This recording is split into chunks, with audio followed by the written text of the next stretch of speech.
Hari ini saya merasa sangat bangga dan sangat dihormati kembali ke alma mater saya.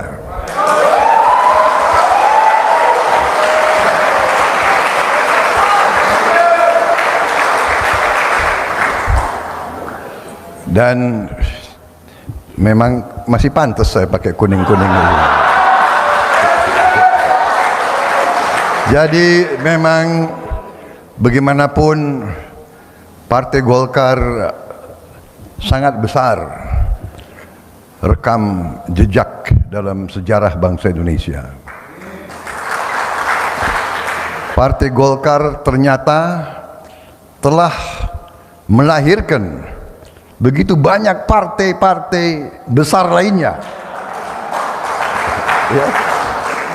Kalau kita lihat dalam parlemen sekarang, ya, yang alumni Golkar itu ada jelas Partai Gerindra, ya kan? Tapi ada juga Nasdem, ya kan? Ada juga Partai Demokrat. Banyak sekali itu lulusan Golkar di situ, iya kan? Tentunya yang lain-lain juga banyak sekali. Jadi karena negara kita dan bangsa kita begitu besar, yang kadang-kadang kita tidak merasakan. Ya, kita tidak sadar betapa besar bangsa kita. Bangsa yang menepati letak geografis sebesar Eropa, di mana Eropa itu memiliki sekarang 27 atau 28 negara, nation state, negara kebangsaan 28. Kita satu negara. Jadi mereka punya 28 parlemen. Mereka punya 28 kepala negara. Mereka punya 28 Mahkamah Agung, 28 tentara, 28 kepolisian, jadi saudara-saudara. Dan banyak negara mereka itu jumlah penduduknya 5 juta, 12 juta, 13 juta. Provinsi Jawa Barat saja 50 juta lebih.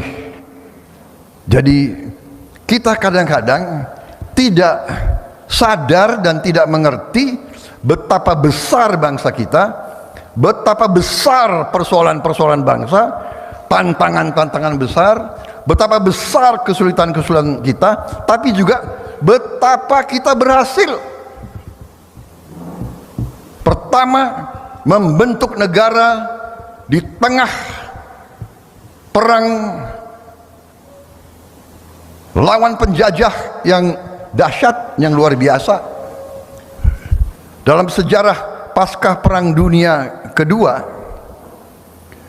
diakui hanya 3 negara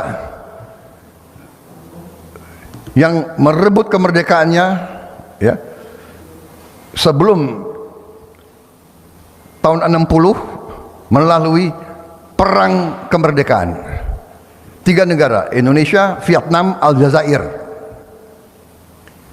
Sesudah itu tahun 70-an muncul Mozambik, Angola dan sebagainya. Jadi kita menerima kedaulatan setelah perang kemerdekaan yang dahsyat, di mana pendiri-pendiri bangsa kita, pemimpin-pemimpin kita bersedia membakar kota-kota kita sendiri daripada kita terus dijajah oleh bangsa asing.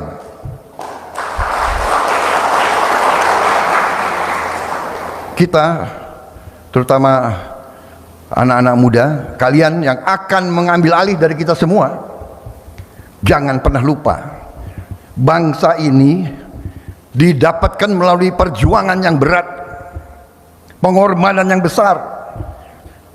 Bandung Lautan Api kita bakar kota kita sendiri daripada dikuasai Belanda. Kita bakar pabrik-pabrik kita sendiri. Kita ledakkan jembatan-jembatan kita sendiri daripada dijajah oleh bangsa asing. Dan begitu kita terima kedaulatan kita, penjajah pun, kaum imperialis itu tidak rela kita merdeka. Mereka meninggalkan bom-bom waktu. Silakan kita buka arsip, silakan kita belajar, kita pelajari sejarah. Begitu banyak indikasi DITI dibentuk oleh Intel Belanda, Angkatan Perang Ratu Adil, RMS, dan seterusnya. Kita ditinggalkan masalah demi masalah. Bisa dikatakan, walaupun proklamasi tahun 45, kita mulai membangun, benar-benar membangun bangsa Indonesia baru tahun 71, tahun 869. Jadi saudara-saudara, 25 tahun pertama negara kita penuh dengan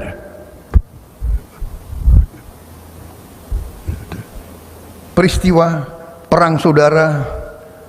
Selalu kita ricuh, rusuh, terus menerus.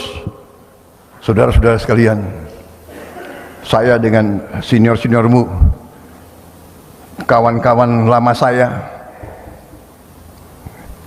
kita lahir dari kancah perang kemerdekaan. Jadi kita saksi sejarah. Kita mengalami,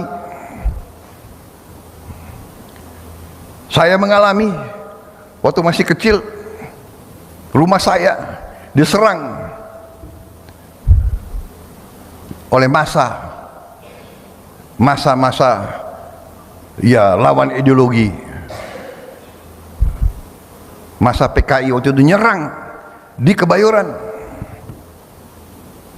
Kita alami perpecahan demi perpecahan, ricuh. Anda lihat di situ ada G30S, ada OPM, ada Pereri Permesta, ada Malari, ada dan seterusnya. Saudara-saudara sekalian, what is my point? Apa? Saudara-saudara, ternyata kalau kita benar-benar mau belajar dari sejarah kita sendiri, kita harus sadar dan kita harus mau untuk belajar dan buka sejarah. Kita harus belajar sejarah supaya kita tidak mengulangi kesalahan-kesalahan sejarah, supaya kita tidak terjebak. Saudara-saudara, apa arti yang saya ceritakan? Sebetulnya itu mulai dari 45, tapi ratusan tahun sebelumnya sudah mulai, yaitu penjajah bersilih ganti datang ke Indonesia. Kenapa? Karena Nusantara kita kaya. Kalau Nusantara kita nggak ada apa-apa, nggak mungkin mereka datang ke kita sini. Datang Portugal, datang Spanyol, datang Prancis, datang Belanda, datang Inggris, datang Jepang. Saudara-saudara sekalian, kenapa mereka datang ke sini dan bukan kita yang ke sana? Karena mereka tahu kita sangat kaya. Saudara-saudara, ratusan tahun kemudian mereka bisa menguasai Nusantara yang besar ini. Kenapa? Karena mereka punya pendekatan politik divida et impera, pecah belah, adu domba. Saudara-saudara, adik-adikku, sebetulnya pantasnya anak-anakku, tapi biar saya juga tetap muda, adik-adikku.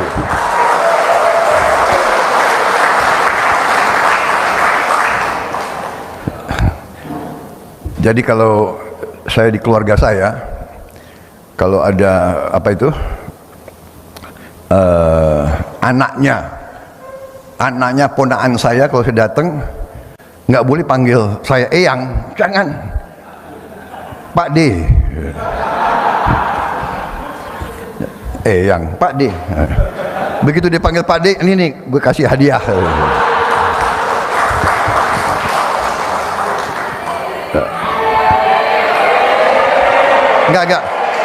Enggak, kalau kalian jangan panggil saya Pak D.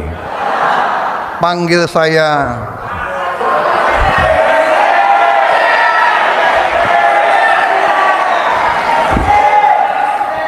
saya Akang.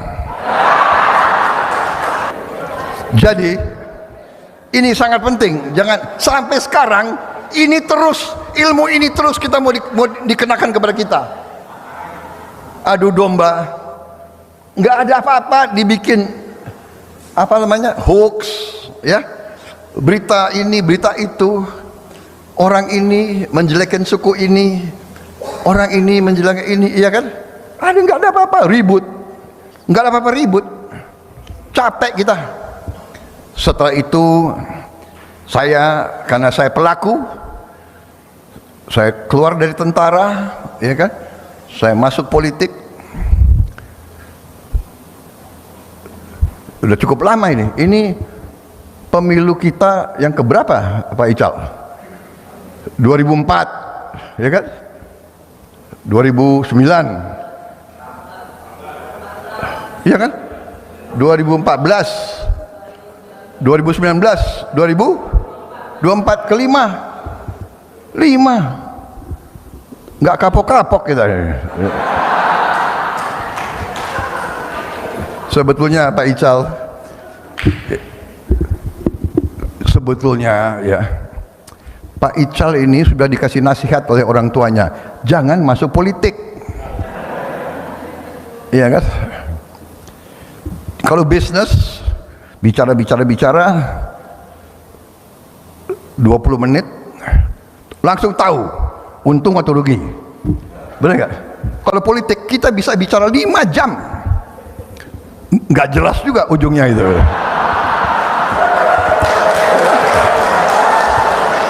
Kalau bicara 5 jam itu masih bagus, bisa ketemu 32 kali. Inilah begitulah, inilah begitulah. Jadi saya terus terang aja deh, kalau urusan pertahanan, strategi militer, ya kan? Oke, bolehlah tanya Prabowo Subianto. Tapi kalau politik, ya gue belajar juga dari senior saya di sini gitu. Tapi masalahnya apa? Saya ambil kesimpulan yang saya yakini, dan itu saya dibenarkan. Saya punya dokumen-dokumen, kajian-kajian strategis dari negara-negara lain terhadap Indonesia. Mereka melihat semua indikator menunjukkan bahwa kita akan menuju menjadi negara maju yang urutannya bisa ke-4, ke-5, ke-6, ke-7, ke-8 dari 200 negara di bumi ini. Saudara-saudara, kita kadang-kadang tidak sadar, ya. Tapi selalu ada catatan mereka. Mereka katakan, ya, Indonesia ini sulit dibendung. Asal, nah ini sangat penting. Di setiap forum saya diundang, saya selalu bicara itu sekarang. Asal pemimpin-pemimpinnya bisa kerjasama.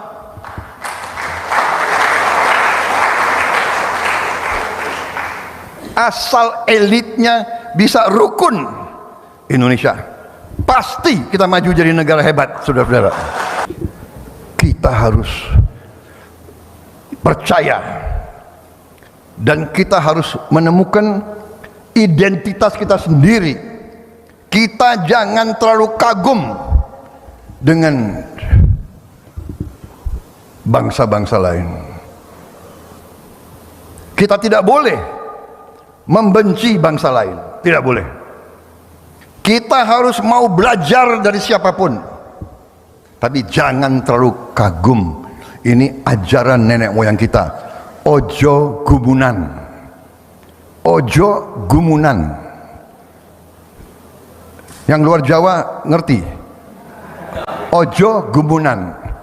Gumunan itu terlalu kagum, terlalu takjub. Contoh ya, ini umpamanya, ini saya lihat dulu ada anak buah saya perwira Kopassus pertama kali ke Eropa, keluar dari pesawat di Frankfurt. Nah ini gumunannya gini, dia keluar dari itu masuk,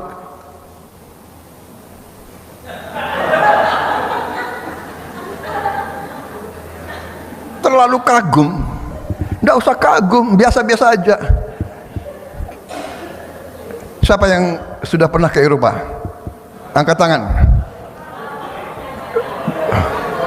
Wah, kok bisa banyak yang ke Eropa ini? Golkar. Enggak. Yang belum ke Eropa, angkat tangan. Wah, lebih banyak yang belum ke Eropa. Kalau nanti ke Eropa, saya titip sebagai anak Indonesia, jangan kelihatan terlalu kagum. Ya, biasa-biasa aja. Walaupun di dalamnya kagum, biasa-biasa aja. Dalam kagum ya, tapi jangan kasih lihat.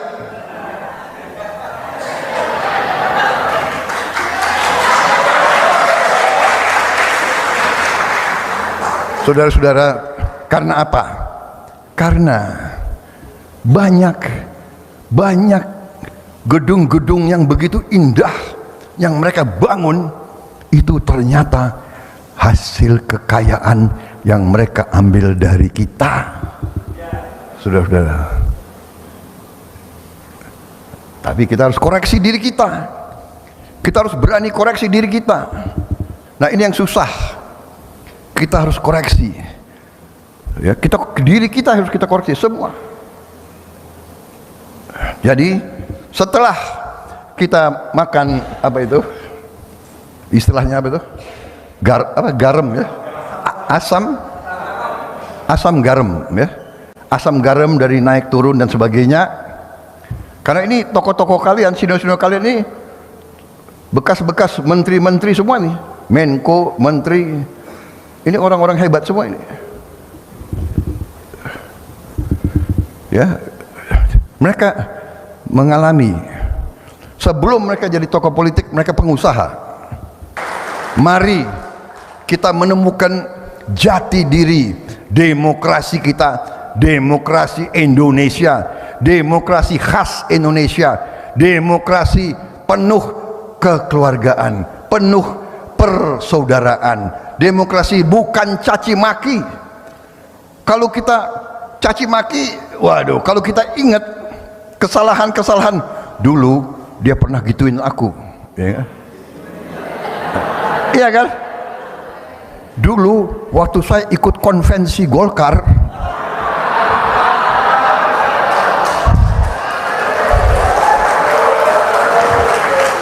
aku dikalahkan Abu Rizal Bakri.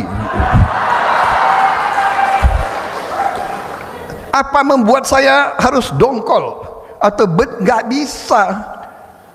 Beliau kawan saya, senior saya, sahabat saya waktu saya susah, beliau yang bantu saya dulu. Jadi itu maksud saya. Dulu dia ngomong jelek tentang aku loh. Sudahlah, kita kan biasa dalam keluarga, kakak adik pun ribut, bertengkar, berbeda pendapat, nggak ada masalah. Sekarang kalau Golkar Institute ini serius, saudara-saudara harus menangkap bahwa pemimpin Indonesia benar-benar sekarang harus hatinya seikhlas-ikhlasnya mengabdi untuk rakyat Indonesia. Dan mari kita koreksi diri. Di semua partai saya lihat kadang-kadang maju tiap pemilu minta dukungan rakyat, begitu jadi ya, begitu jadi aneh-aneh. Nah oke, kita tutup yang pengalaman yang tidak bagus, kita ke depan kita harus cari hal-hal yang baik ke depan. Saudara-saudara sekalian, kita harus bersyukur bahwa di tengah bumi dunia ini yang begitu penuh kesulitan. Ya, kalau saya ditanya sekarang tantangan Indonesia ke depan apa? Tantangan Indonesia menurut saya yang akan kita hadapi bersama sebagai suatu bangsa yang harus kita siap, tantangan ekonomi, tantangan geopolitik, dan tantangan dalam negeri kita sendiri yang tidak bisa kita salahkan orang lain. Yang pertama, tantangan ekonomi kita yang akan kita hadapi adalah masalah pangan, masalah energi, masalah air. Ya, itu pokok. Dan yang lebih besar lagi adalah masalah kemiskinan, masalah yang disebut stunting. Masalah stunting itu adalah masalah kurang gizi, kurang mutu makan. Kenapa? Karena mereka itu tidak mampu, miskin. Berarti tantangan kita semua ke depan, tantangan ekonomi itu, kita harus punya keberanian dari semua partai. Sekarang ini kita harus punya keberanian. Kita harus bertekad mengumpulkan putra-putri terbaik kita. Bersama-sama kita harus menghilangkan kemiskinan dari Indonesia. Dan kita harus punya keberanian. Saudara-saudara, banyak di antara kita sekolah di barat. Saya sekali lagi, saya tidak mengajarkan kita anti barat, tidak. Barat itu luar biasa kemajuannya. Saya juga sekolah di barat. Tapi kita harus punya keberanian untuk mengatakan, marilah kita belajar dari pengalaman kita sendiri, dan jangan semua model, semua pelajaran dari negara tertentu kita terima mentah-mentah dan kita laksanakan di Indonesia. Kita harus berani. Belum tentu resep formula dari barat harus kita terima mentah-mentah 100%. Kalau menurut saya, mari Golkar Institute salah satu, mari kita belajar. Kita harus kembali ke jati diri kita. Kalau menurut saya, mari kita kembali dalam hati kita, bukan mulut, kepada Undang-Undang Dasar 1945. Bapak-bapak kita, pendiri bangsa kita, menyusun Undang-Undang Dasar 1945 menurut saya dengan cemerlang, brilian. Tokoh-tokoh pendiri Republik ini brilian dulu, masih muda. Siapa yang melahirkan Sumpah Pemuda? Oktober 28 tahun 1928. Siapa? Anak-anak 20 tahun, 21, 22, 23. Jadi sekarang mereka bisa melahirkan suatu gagasan, satu nusa, satu bangsa, satu bahasa. Dan bahasa yang dipilih oleh pendiri bangsa kita bukan bahasa mayoritas. Kalau pakai prinsip demokrasi ala barat, ya, demokrasi ala barat itu ajarannya adalah the rule of the majority. Mayoritas berkuasa. Kalau mayoritas berkuasa, kalau kita pakai prinsip itu, berarti bahasa kebangsaan kita sekarang harus bahasa Jawa. Tapi enggak. Bung Karno orang Jawa, pemimpin-pemimpin kita banyak orang Jawa waktu itu. Pemimpin Budi Utomo, Dr. Cipto Mangunkusumo, semua Profesor Supomo malah sepakat memilih bahasa minoritas, bahasa suatu suku di Sumatera, ya, bahasa Melayu dari Riau yang sangat kecil jumlah, tapi kita sekarang bisa mempersatukan, saudara-saudara. Kemudian Pancasila juga merupakan kompromi mayoritas di Indonesia, mayoritas yang agama Islam, tidak memaksakan agama Islam jadi agama negara, tidak memaksakan. Disitulah Indonesia seperti ini, saudara-saudara sekalian. Nah sekarang ekonomi kita, sistem ekonomi kita yang kita harus bertekad menjadi negara maju menuju Indonesia Emas. Karena saya diminta di sini membicarakan tentang Indonesia Emas. Tantangan menurut saya kita harus kembali ke Undang-Undang Dasar 45 di situ. Kalau di bidang ekonomi sangat jelas digambarkan oleh bapak-bapak kita. Pasal 33 Undang-Undang Dasar 1945. Perekonomian disusun sebagai usaha bersama berdasar atas azas kekeluargaan.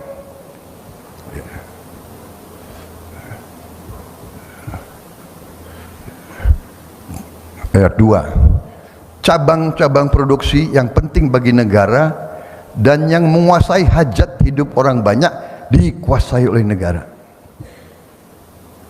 Yang ketiga, bumi dan air dan kekayaan alam yang terkandung di dalamnya dikuasai oleh negara, dipergunakan untuk sebesar-besar kemakmuran rakyat. Saudara-saudara sekalian, tidak ada masalah penafsiran. Ini bahasa sangat sederhana, tapi beranikah kita laksanakan? Nah, bagaimana tokoh-tokoh kita, pengusaha? Pak Ical pengusaha, saya pengusaha. Pengen jadi Panglima TNI nggak boleh, ya terpaksa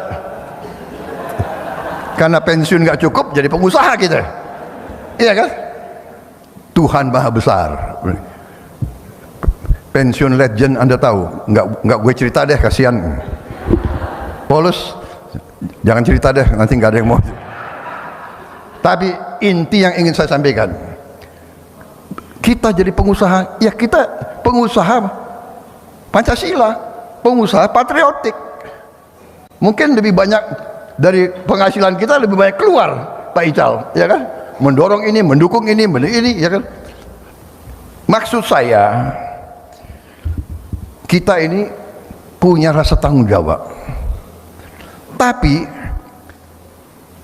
kompas kita, azimut kita, pegangan kita, ya tadi pasal 33 itu. Kalau kita konsekuen dengan pasal 33, saudara-saudara, cepat kita akan bangkit, kita akan menuju.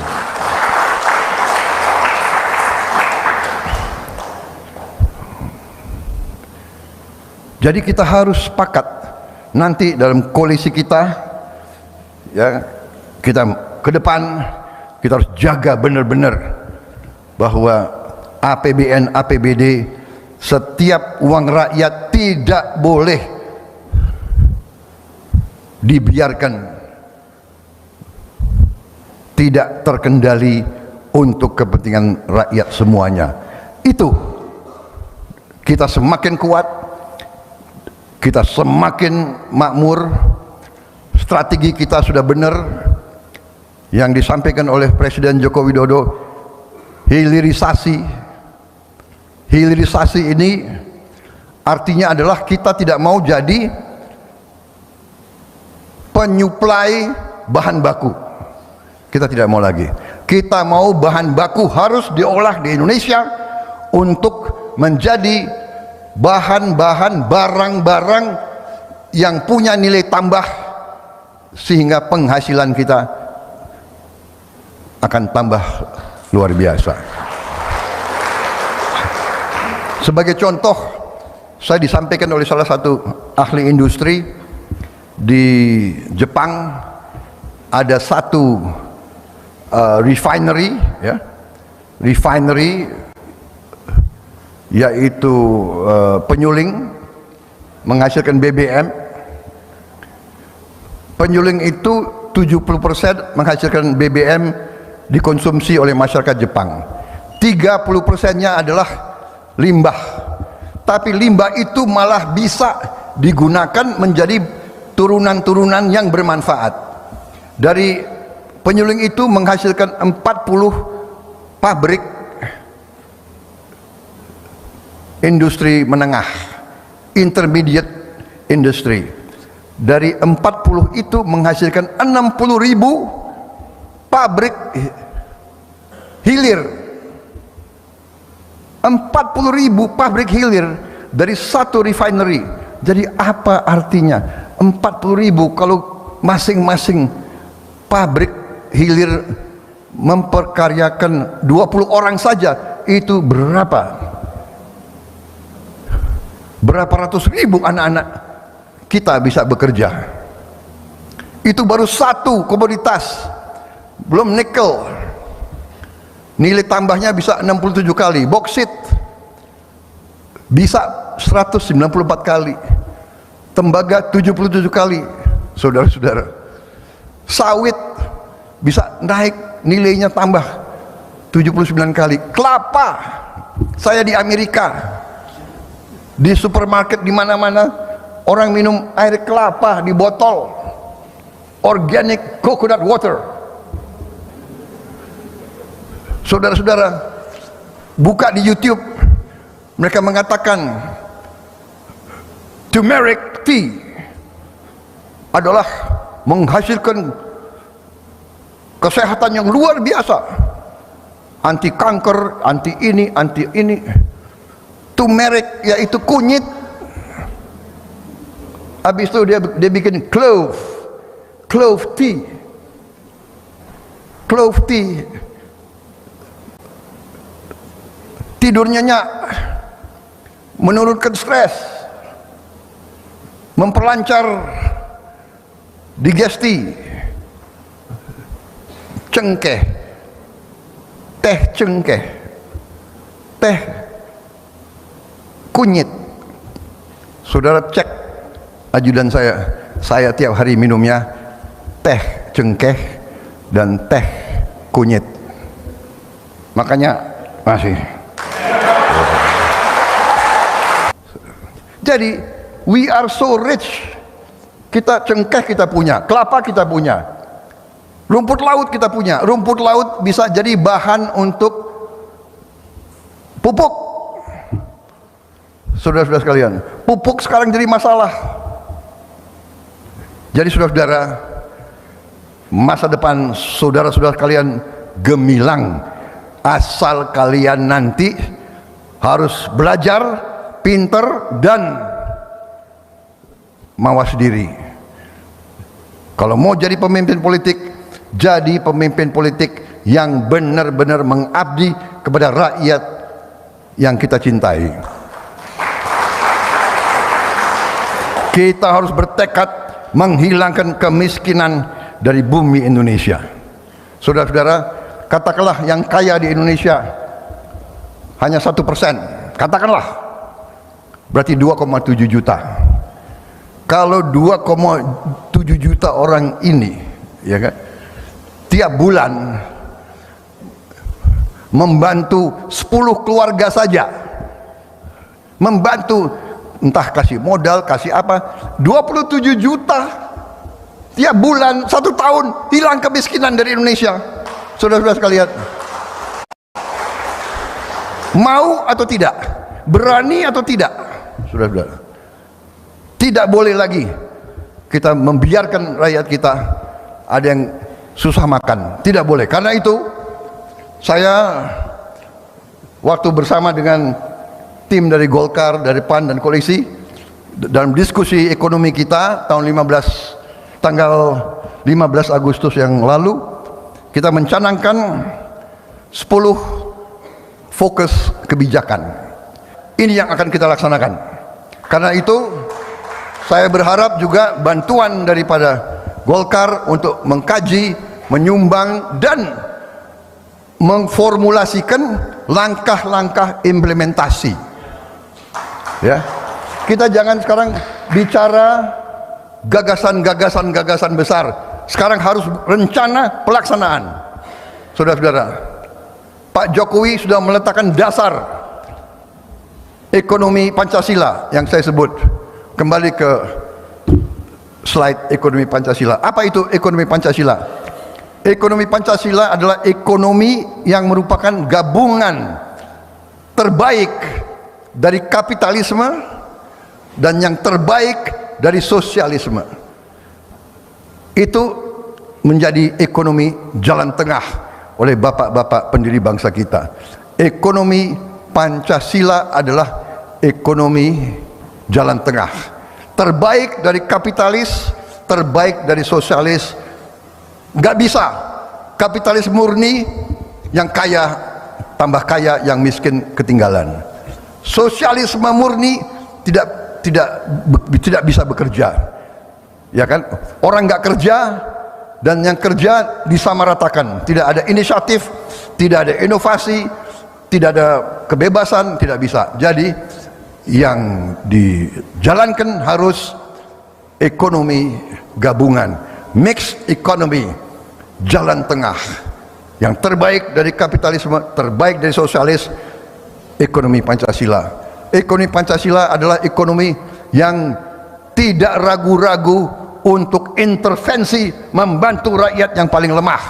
Saudara-saudara sekalian, kalau rakyat yang miskin diangkat dan dia menjadi dapat penghasilan yang bagus, artinya apa? Uang beredar di masyarakat, berarti mereka ingin beli, dia mau beli baju, beli sepatu, dia mau kirim anaknya sekolah, ekonomi kita bangkit, semua roda ekonomi berjalan.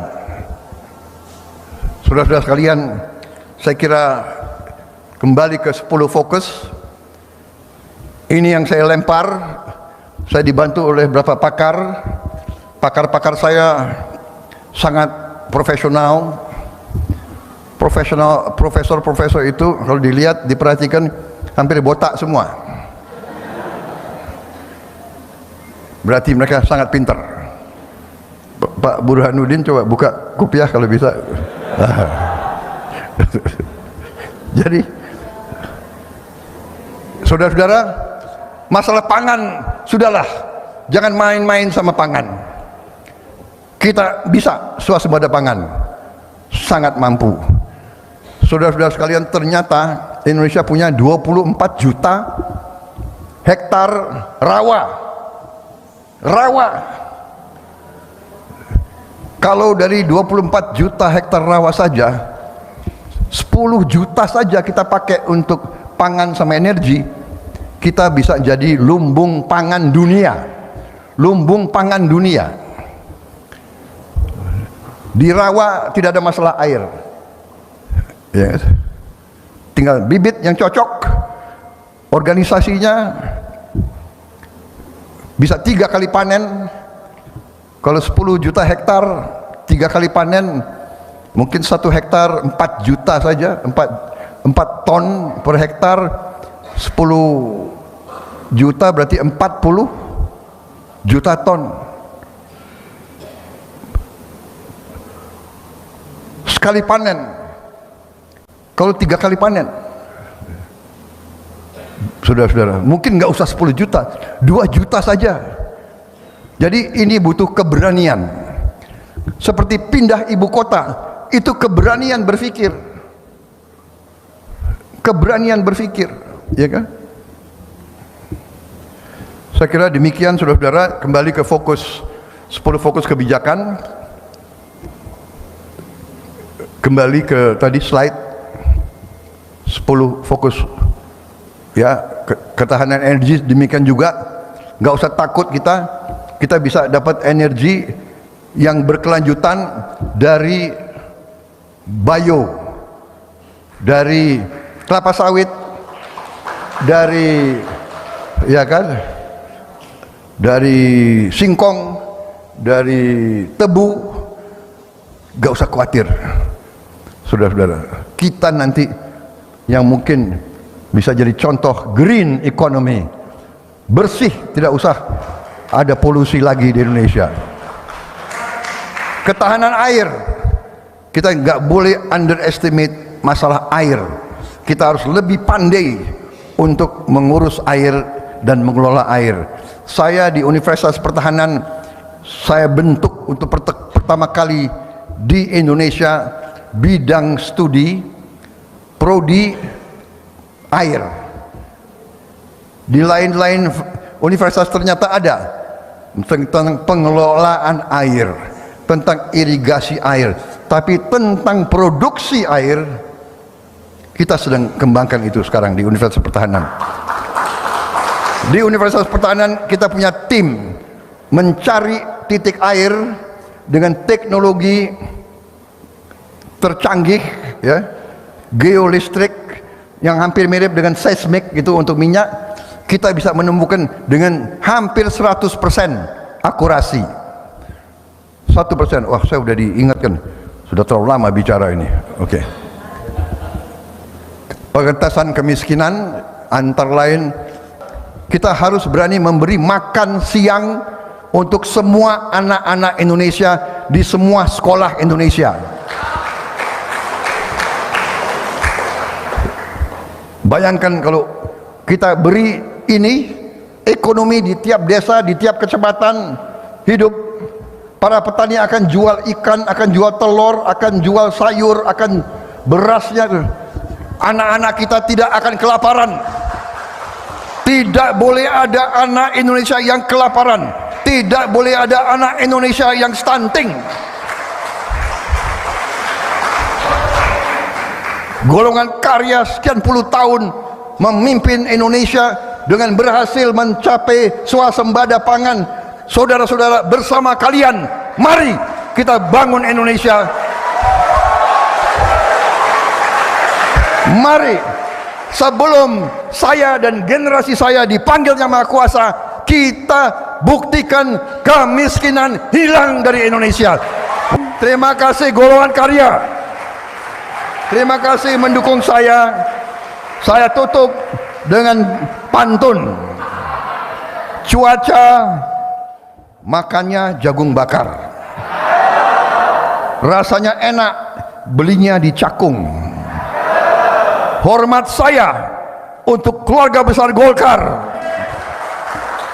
Terima kasih, 1000 terima kasih. Saya sudah didukung.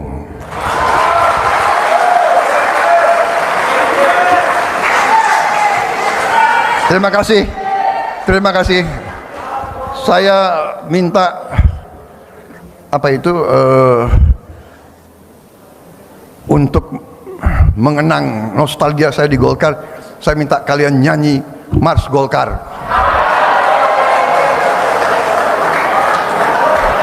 Bisa? Ya. Jadi saya keluar dengan semangat. Merdeka!